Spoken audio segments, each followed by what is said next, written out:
नमस्कार, हमारा नाम है समरीन और आपने देखना शुरू कर दिया है लाइव सिटीज़।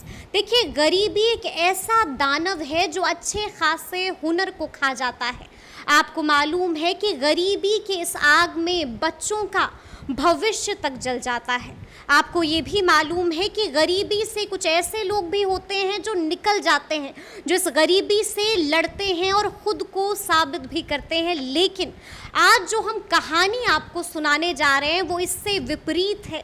इस कहानी में गरीबी है, इस कहानी में संघर्ष है और इस कहानी में वो कड़वी सच्चाई भी है कि गरीबी अच्छों को खा सकती है। तो वो कहानी क्या है, आज हम इसी पर चर्चा करेंगे और इस चर्चा को आगे बढ़ाने के लिए हमारे साथ मौजूद हैं सीनियर जर्नलिस्ट लक्ष्मीकांत सजल जी। जी नमस्ते। तो सबसे पहले तो जिस कहानी का हमने जिक्र किया है, आपने उस कहानी को कवर किया है, तो हम चाहेंगे कि वो कहानी आप हमें भी बताइए। ये कहानी 1987 की है। आपको बताऊं कि बिहार में जो डिग्री कॉलेजेज होते हैं, दो कैटेगरीज के मूल रूप से कॉलेजेज हैं। एक कॉन्स्टिट्यूएंट कॉलेज होते हैं, एक एफिलिएटेड डिग्री कॉलेज हैं, जिसको हिंदी में संबद्ध डिग्री महाविद्यालय कहते हैं। कॉन्स्टिट्यूएंट कॉलेज के शिक्षकों का वेतन बहुत हाई होता है, क्योंकि कमीशन से आते हैं, कमीशन से अपॉइंटमेंट होता है। आज की तारीख में अगर वो ज्वाइन करेंगे तो 85,000 से उनका वेतन शुरू होगा, और आज की तारीख में जो रिटायर करेंगे वो 2.5 लाख के वेतन पर रिटायर करेंगे।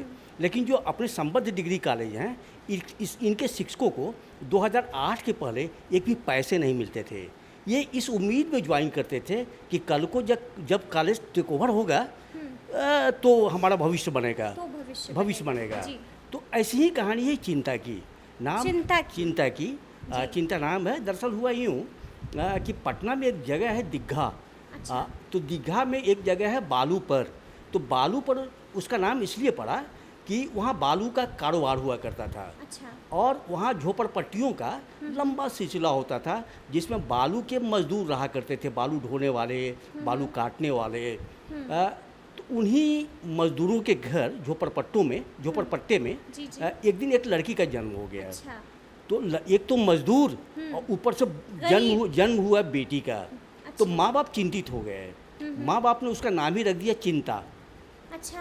हाँ, माँ बाप ने उस बेटी का नाम रख दिया चिंता देवी। चिंता। अब चिंता बड़ी होने लगी। अच्छा। बड़ी हुई तो चिंता एक्स्ट्रा ऑर्डिनरी निकल गई। अच्छा। वो बाकी बच्चों की तरह माँ बाप के साथ नहीं जाया करती थी। वो स्कूल जाने लगी और श्रीचंद मध्य विद्यालय है कुर्जी में, वहीं से उसकी पढ़ाई हुई। और फिर वो श्रीचंद हाई स्कूल से उसने मैट्रिक की परीक्षा पास की। और उस समय बिहार झारखंड एक था। तो चिंता देवी मैट्रिक की बोर्ड की परीक्षा में वो टॉपर्स की सूची में शामिल हो गई। चिंता देवी ने चिंता टॉपर्स की सूची में शामिल हो गई। और तब इंटरमीडिएट की पढ़ाई पटना यूनिवर्सिटी में भी हुआ करती थी। तो उसका एडमिशन हुआ साइंस कॉलेज में। साइंस कॉलेज में वो यूनिवर्सिटी टॉपर बनी। अच्छा। यूनिवर्सिटी टॉपर बनी। और फिर उसने बीएससी में एडमिशन लिया। बीएससी में उसका ऑनर्स था केमिस्ट्री।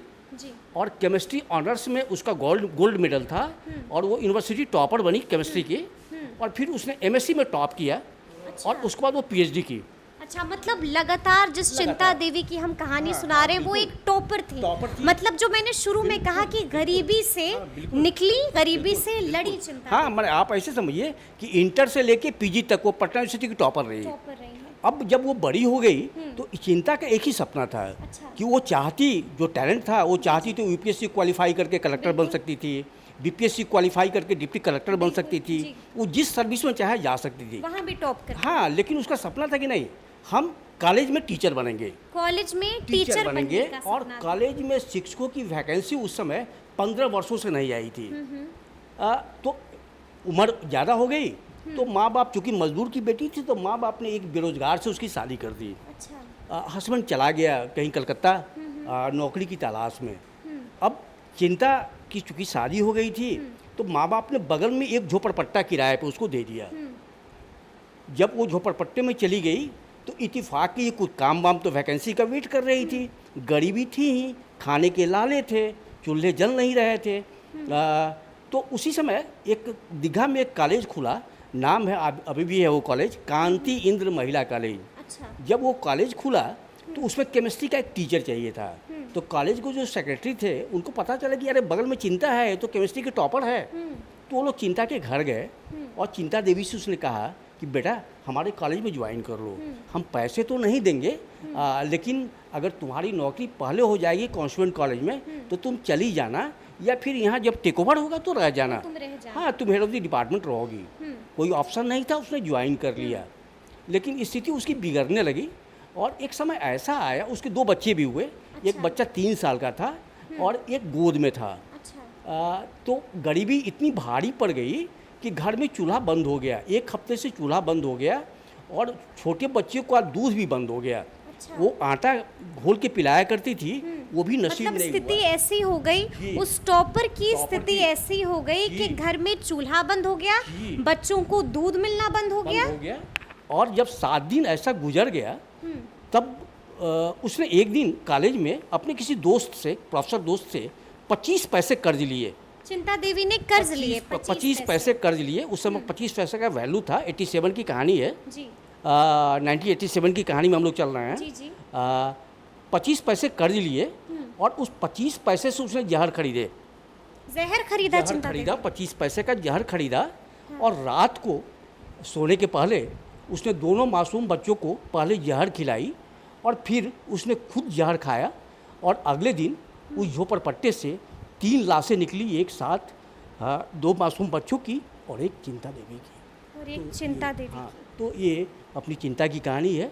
वो कॉलेज आज भी है, कांति इंदिरा महिला और कॉलेज। ये कहानी जब आप बताते हैं हर बार तो आप भी भावुक हो जाते हैं। बिल्कुल। तो ये हमारी जो शिक्षा नीति है, जी। वित्त रहित शिक्षा नीति 2008 के बाद नीतीश जी जब सीएम बने तो उसमें चेंज किया और चेंज करने के बाद ऐसे कॉलेजों को रिजल्ट पर अनुदान देना शुरू हुआ। तो अब जाके वैसे शिक्षकों को हाँ थोड़ी राहत मिली है। इसको ऐसे कहें कि रोटी खा रहे हैं नमक के साथ। तो देखिए ये कहानी थी चिंता देवी की और इस कहानी को सुन के मेरे तो रोंगटे खड़े हो गए हैं। आपकी इस कहानी पर क्या राय है? कमेंट करके अपने जज्बात और अपनी बातें हमें ज़रूर बताइएगा।